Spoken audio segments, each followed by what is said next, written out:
Well, first and foremost, I'm so blessed to be here at Robinson to have this opportunity and be surrounded by not only great coaches and a good coaching staff and administrators.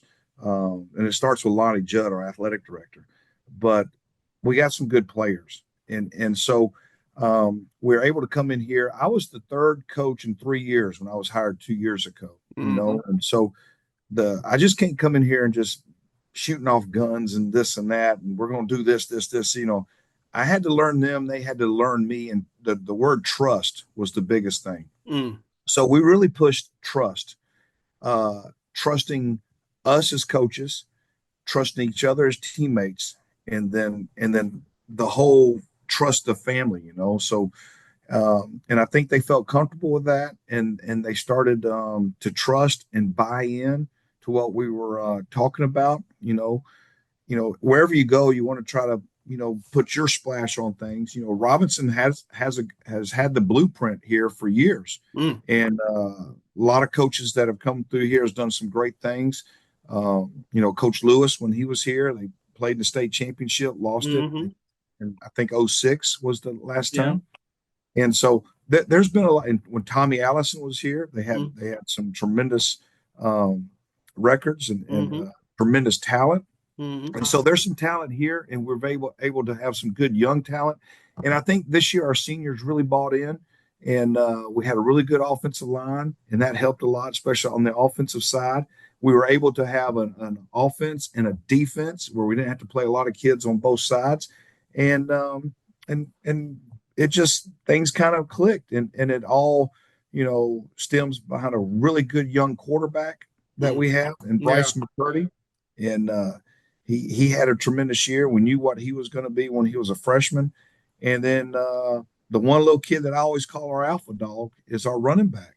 And this young man, Evan Moreno, he plays about 4 sports every year here for us.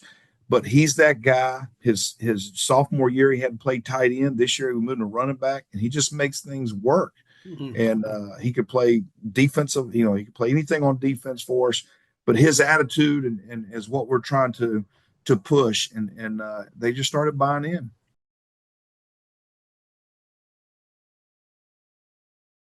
That game was Glen Rose. Mm. We went over to Glen Rose, and um, when we was realigned and we had to find some other non-district games, I've always done this, and I really believe this wholeheartedly that you got to learn how to play tougher opponents if you want to survive in your district and at least have a chance to compete in your district. I've been at some other places. At Bruce Folletti, uh, I was always in a tough district, and I mean I was the dummy that scheduled Dangerfield and played them, and they were coming off back state championships. But I knew in order if we were ever going to win, we had to learn how to win and do it right. At Troy, we always played, or we played Franklin, we played Grandview. We had some good opponents. Even at Little River Academy, when I was the head Mm-hmm. coach there, you want to play some good opponents. So putting Glen Rose on our schedule and Alvarado. Alvarado. Yeah. So we had both of those teams on our non-district, and they're tough. And but going over to Glen Rose really helped us. And we had lost the week before to Alvarado, and Mm-hmm. Alvarado, they played 4 rounds deep, and so they have a stud quarterback, running back. They have it all, and they're well coached. So we knew we competed well, and then we went to Glen Rose and we got into a dogfight with them.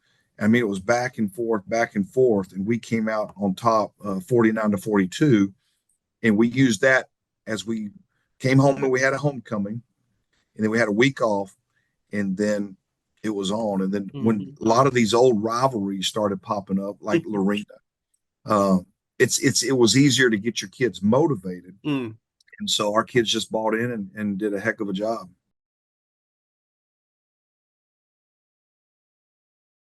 We pay attention to it, especially our kids did. I think the a lot of the projections of how we would finish, we were picked dead last, which it was understandable. When you had La Vega coming back in the district, who's won a state championship, and then you had China Spring in there that has won a state championship. Even Lorena had won a state championship. And if you go back and you only look at the only district team that was consistent that we won the year before, that was Salado, and they were no longer in there. Mm-hmm. So, I would have picked us last too, just going off of the paper. But we didn't make a big deal out of it. We kind of put that on our shoulder as a little chip every now and then. And but once we started district play and we started having some success, I would every now and then just go back to that. Hey, just let's remember how we were thought of, and let's see, because now we control it all. We control what we do from here on out.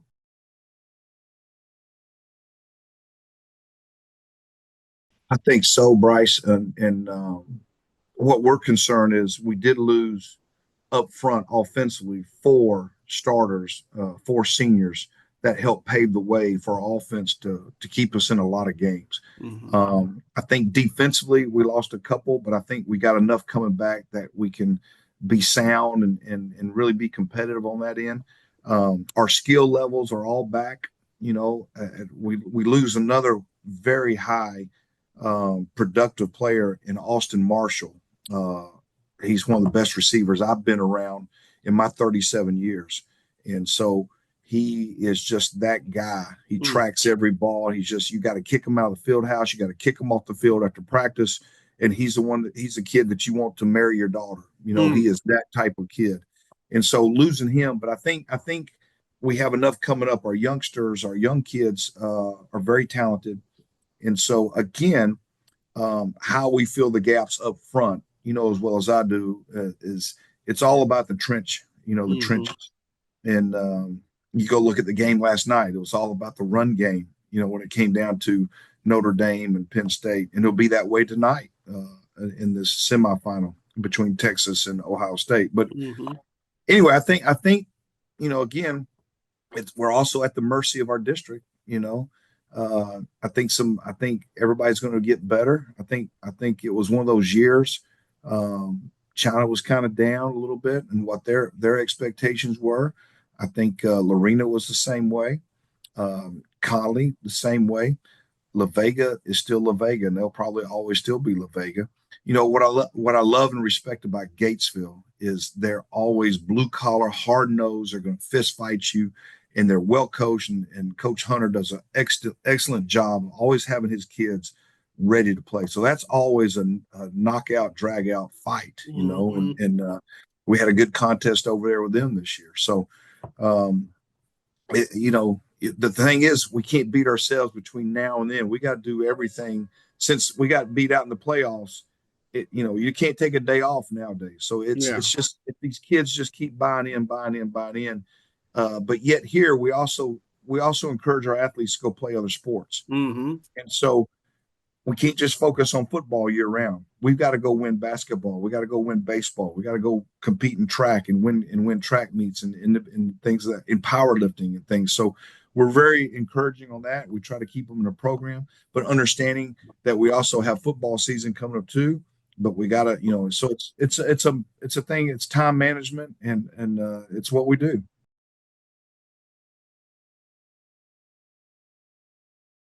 Oh, no doubt. That's big in everybody's life. Knowing the expectation, being comfortable, and I think in today's times, we're all about convenience and being comfortable. Convenience stores, everybody has their route to get from their home to their jobs. The kid, same thing. These kids now, when they walk into our field house and our locker room, they know what we expect out of them. They know how hard they're going to be worked. They know that they're going to be loved and cared for. But at the same token, they're going to be held to a standard here that we expect their best on a day-to-day basis. And so they know that is nothing new, and so that goes a long way. So now once you get that out of the way, and that's a routine, now you can focus on the real thing. And that's the education side of it. Not that that's not an education side of it, but learning the how to run this play, this thing. What are your reads? What are your keys defensively? What are you looking? Those things that helps you in the course of a game.